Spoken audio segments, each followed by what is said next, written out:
saints sont devenus saints parce qu'ils ont appris ça dans la famille. Alors mes frères et sœurs, n'hésitez pas d'apprendre le chemin de la sainteté à vos enfants.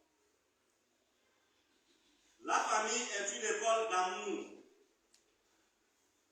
La famille est une école d'amour. Dans une famille, il n'y a pas d'amour. Ce n'est pas une famille.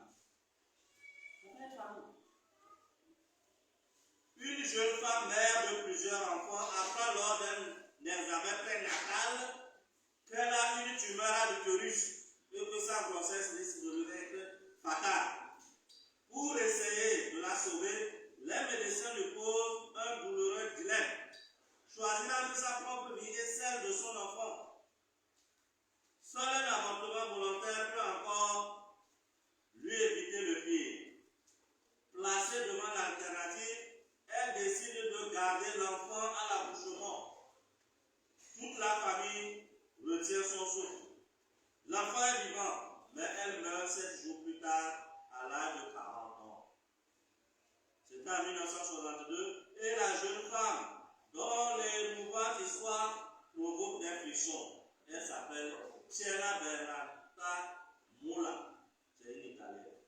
Soutenue par son mari, elle n'a pas reculé devant le sacrifice. Elle préfère mourir pour garder la vie de l'enfant. La famille, une école d'amour. Elle est canonisée. Aujourd'hui, elle est sainte. C'est comme cette mère qui est allée au puits en laissant son bébé dans la chambre. Au retour, elle voit que toute la maison est en flammes. Les sapeurs-pompiers sont en train de maîtriser la situation. Elle court. Les sapeurs-pompiers voulaient l'empêcher. Mais elle est rentrée dans le feu pour chercher son bébé. La famille, une école d'amour. Elle a été brûlée, un peu calcinée. Mais elle a sauvé la vie de son enfant. Il y a des parents inconscients. L'enfant est malade, il n'amène même pas l'enfant à l'hôpital. On lui apporte l'ordonnance, lui s'en fout. Qui n'a qu'à mourir même. Il y a des parents qui disent des choses insolentes comme ça. Qui n'a qu'à mourir même. Qui n'a rien vu. Un parent qui dit ça à son enfant. Papa est malade, maman s'en fout. Qui n'a qu'à mourir, on va éviter l'héritage. Qui n'a encore pour mourir. Maman est malade, papa il est insoucieux. Il est insoucieux. Qu'elle dérange même. Que c'est toujours toi. Que c'est toujours toi. Non. La famille, c'est une école d'amour. La famille est une école d'amour. Et puis, la famille, écrivait Saint Thomas d'Aquin, est le lieu où l'homme apprend à aimer. C'est dans la famille qu'on apprend à aimer. C'est comme Saint Thomas d'Aquin qui le dit. Si tu n'as pas appris à aimer dans ta famille, quand tu vas grandir, tu ne peux pas aimer. Il faut voir les enfants qui sont nés des parents qui ne vivent pas l'amour. Chaque jour, c'est la guerre. Chaque jour, chez eux, c'est les plats qui servent d'armes. On prend la marmite, maman prend marmite, papa prend bouche, maman prend couteau, papa prend couteau. Un enfant qui naît dans cette famille-là, quand il va grandir là, il va manquer d'amour. Il sera l'instant de ses parents. Papa est ivrogne. L'enfant va grandir, il va devenir ivrogne. Il y a rien à faire. Il est ivrogne. L'enfant te voit. Il grandit avec cet art-là. Maman est menteuse. Sa fille va grandir menteuse. Il n'y a rien à faire. Parce qu'elle a vu ça chez sa mère. Donc c'est ça. L'amour dans la famille. Elle est une école où l'on s'éduque mutuellement, en sortant de l'égoïsme pour grandir dans le don de soi. Elle est le milieu vital où se fait l'expérience décisive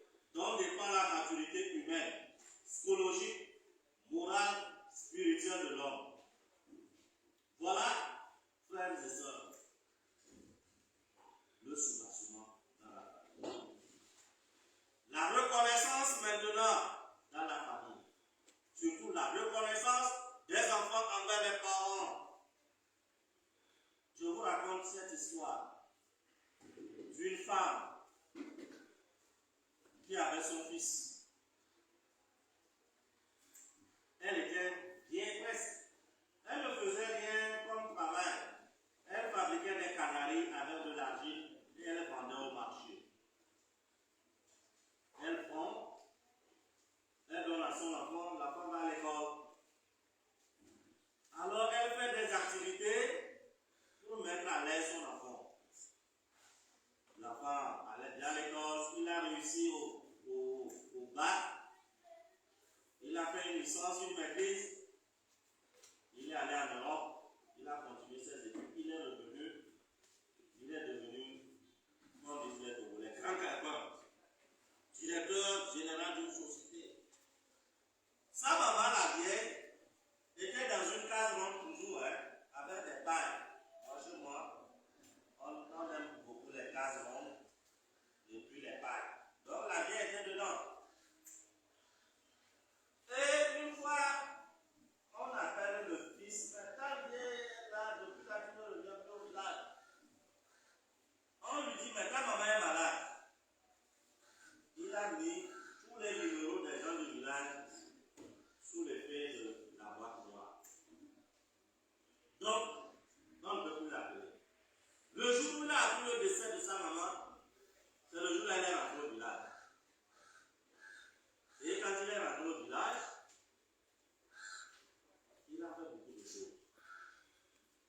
Et sa mère lui écrit une lettre en lui disant le titre de la lettre: mon fils, pourquoi m'as-tu fait cela? C'était le titre de la lettre. Mon fils, pourquoi m'as-tu fait cela? J'ai souffert pour te mettre à l'école, j'ai saigné pour payer tes études. À ma mort, tu viens détruire ma case ronde pour construire une villa. Mon fils, pourquoi tu m'as fait cela? On amène mon corps à la mort. Le jour où on devait sortir mon corps, tu as acheté une robe de plus d'1 million de francs pour habiller mon cadavre. Pourtant, je n'avais qu'un seul pain et un habit. Mon fils, pourquoi tu m'as fait cela? Le jour de mon enterrement, tu as organisé plusieurs fêtes. J'étais ta maman, à peine j'avais un repas par jour. Mon fils, pourquoi tu m'as fait cela? Donc la reconnaissance. Je dis ça pour que dans une famille, quand l'enfant arrive à se détacher des parents et devient quelqu'un, il ne faut pas oublier tes parents. Surtout ton père et ta mère. La reconnaissance, ça bénit. La reconnaissance, ça donne des ouvertures. Surtout la reconnaissance aux parents. La reconnaissance aux parents. Alors, je vais vous recommander certains documents, surtout ça. L'harmonie conjugale et familiale. L'harmonie conjugale et familiale. Compte tenu du temps, on ne va pas tout explorer, mais je vais juste vous lire la table des matières. C'est à 5000 francs. C'est écrit par une dame ici, Hortense Conan.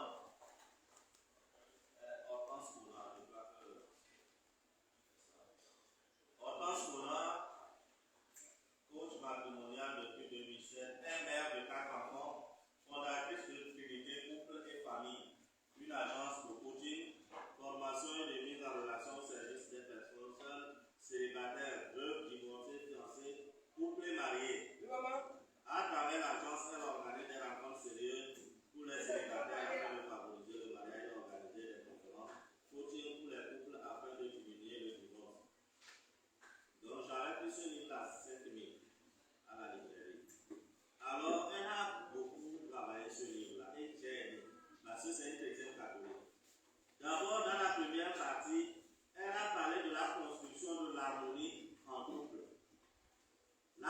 impossible. Dans une famille où il n'y a pas la communication, c'est un désert, c'est un cimetière. C'est un cimetière. Je vous ai raconté une fois ici à l'oratoire ce monsieur qui est devenu fou à cause du silence entre lui et sa femme. Ils se sont querellés, ils ne se parlent pas. Le monsieur est promu directeur général de sa société. Et il fallait là être au service à 15 heures pour que ses chefs hiérarchiques, le ministre, puissent faire la passation de service. Alors il regarde et dit, comme il ne parle pas avec sa femme, il écrit sur un bout de papier, réveille-moi à 14h30. Il remet à la table. Et comme il ne se parle pas, il est rentré, il s'est couché. Il est rentré dans son profond sommeil. Elle aussi, elle a écrit, papa, il est 14h30, réveille-toi. Et elle vient glisser sous la porte. Le gars s'est réveillé à 15h30. Et quand il s'est réveillé, il a dit 15h, 15h. Il ouvre la chambre, 15h, 15h. Il descend, il sort dehors, il se déshabille. Il dit 15h, 15h. Il est devenu fou. Vous voyez là-haut, le silence dans le couple peut entraîner à un danger grave.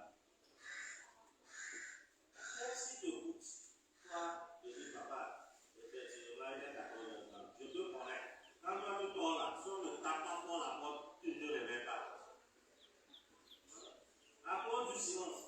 Donc, la communication, c'est une clé pour la famille. Elle a parlé aussi de la place de la prière dans le couple et dans la famille.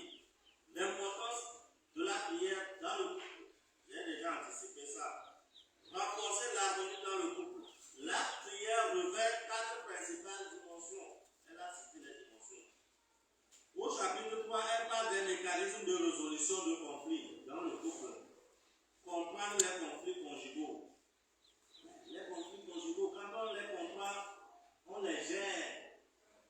Souvent, c'est le problème de la popote. Mais à la fin du mois, papa n'a pas déposé. Il n'a pas déposé, on ne mange pas. Elle a développé beaucoup de choses. Quand vous lisez, vous allez comprendre. Et quand on connaît ça avant même d'aller au mariage, ça nous permet d'éviter certains problèmes. Le mécanisme de résolution de conflits dans le couple, résoudre le problème de la sexualité et du manque d'amour dans le couple. Pas le problème de sexualité dans le couple. Nous suivons les couples, on dirige les couples. Le problème de sexualité est vraiment pointu dans le couple. C'est pourquoi quand je reçois des gens qui me disent qu'il faut la masturbation, je les déconseille. La masturbation, c'est d'abord un péché grave.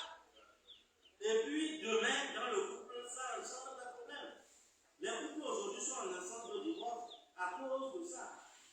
Soit c'est l'homme, soit c'est la femme qui est habitué à se masturber avant le mariage.